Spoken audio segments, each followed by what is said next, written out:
সোনা, রূপা বা তামা, গোল্ড, সিলভার অথবা কপার, যে কোনো অলংকার সর্বদা রবিবার ধারণ করবেন, শ্রীবৃদ্ধি হবেই।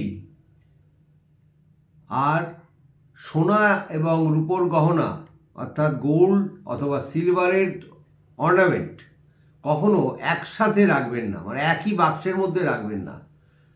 দুটোই আলাদা আলাদা করে লাল কাপড়ে বেঁধে বা বাক্সের মধ্যে রাখুন। তাহলে দেবী লক্ষ্মী প্রসন্ন থাকবে। সোনা রূপা একসাথে মিলিয়ে দেবেন না। কিন্তু এর আগে বলেছিলাম, আবার বলি, রিপিট করি, সোনা কিনতে গেলে বিন্দুমাত্র রূপো অন্তত কিনবেন। রূপো কিনতে গেলে, শুধু রূপো কিনতে গেলে কিছু কিনতে লাগবে না, কিন্তু সোনা কিনতে যাবেন যখন, তখন সামান্য পরিমাণ রূপো কিনবেন। তাহলে এটাও আর্থিক উন্নতি, শ্রীবৃদ্ধি হবে। আর সর্বদা গহনাগুলো আপনার বাক্সের মধ্যে লাল কাপড়ে বেঁধে বা জড়িয়ে মুড়ে রাখুন, দুটো আলাদা আলাদা জায়গায় করে, সোনা এবং রূপো।